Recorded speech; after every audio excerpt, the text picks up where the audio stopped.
पूज्य गांधी बापू के जन्मदिन 2 अक्टूबर 2020 पर बापू को स्मरण करते हुए उन्होंने यरवड़ा जेल में दिए हुए प्रेरक प्रवचन की पुस्तिका मंगल प्रभात का पठन आपके समक्ष प्रस्तुत कर रही हूँ।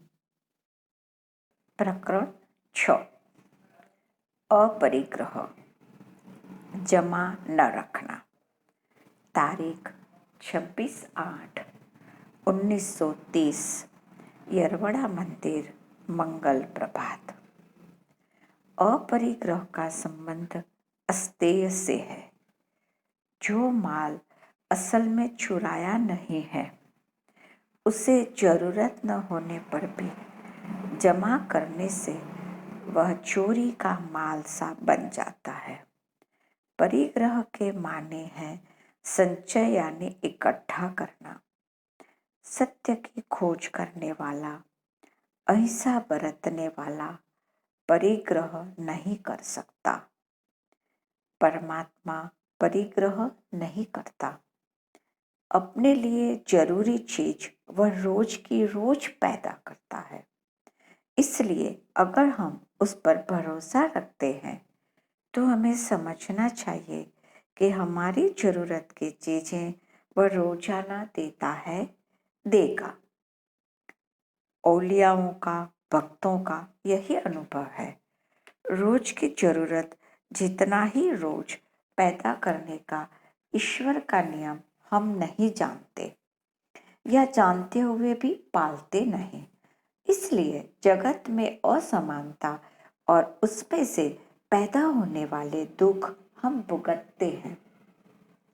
अमीर के यहाँ उसको न चाहिए वैसी चीजें भरी पड़ी होती हैं, लापरवाही से खो जाती हैं, बिगड़ जाती हैं। जबकि इन्हीं चीजों की कमी के कारण करोड़ों लोग भटकते हैं, भूखों मरते हैं, ठंड से ठिठुर जाते हैं। सब लोग अगर अपनी जरूरत की चीजों का ही संग्रह करें तो किसी को तंगी महसूस न हो और सबको संतोष हो। आज तो दोनों तंगी महसूस करते हैं। करोड़पति भी अरबपति होना चाहता है, फिर भी उसको संतोष नहीं होता। कंगाल करोड़पति होना चाहता है, कंगाल को भरपेट ही मिलने से संतोष होता हो ऐसा नहीं देखा जाता। फिर भी उसे भरपेट पाने का हक है और उतना पाने वाला उसे बनाना समाज का फर्ज है। इसलिए उस गरीब के और अपने संतोष के खातिर अमीर को पहल करनी चाहिए। अगर वह अपना बहुत ज्यादा परिग्रह छोड़े तो कंगाल को अपनी जरूरत का आसानी से मिल जाए और दोनों पक्ष संतोष का सबक सीखें। आत्यंतिक आदर्श अपरिग्रह तो जो मनुष्य मन और कर्म से दिगंबर है उसी का हो सकता है। मतलब यह कि वह पंछी की तरह बगैर घर के, बगैर कपड़े के और बगैर अन्न के चलता फिरता रहेगा। अन्न तो जो उसे रोज लगेगा वह भगवान देता रहेगा। इस अवधूत दशा को बिरला ही आदमी पहुंच सकता है।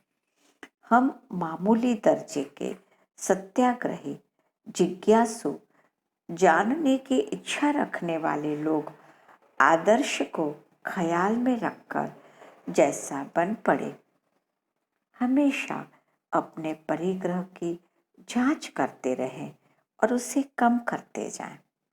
सही सुधार, सच्ची सभ्यता का लक्षण परिग्रह बढ़ाना नहीं है, बल्कि सोच समझकर और अपनी इच्छा से उसे कम करना है। ज्यों-ज्यों हम परिग्रह घटाते जाते हैं, त्यों-त्यों सच्चा सुख और सच्चा संतोष बढ़ता जाता है। सेवा की शक्ति बढ़ती जाती है। इस तरह सोचने पर और बरतने पर हम देखेंगे कि आश्रम में हम बहुत सा संग्रह ऐसा करते हैं जिसकी जरूरत हम साबित नहीं कर सकेंगे, और ऐसे बिन जरूरी परिग्रह से पड़ोसी को चोरी करने के लालच में फंसाते हैं।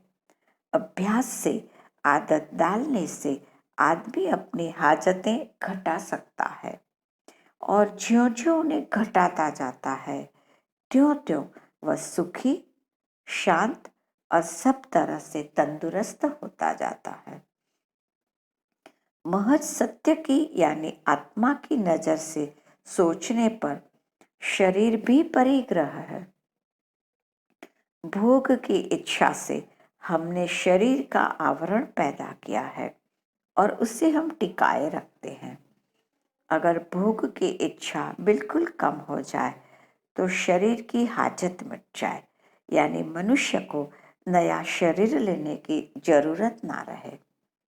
आत्मा सब जगह फैलने वाली, सर्वव्यापी होने से शरीर रूपी पिंजरे में क्यों कर कैद होगी।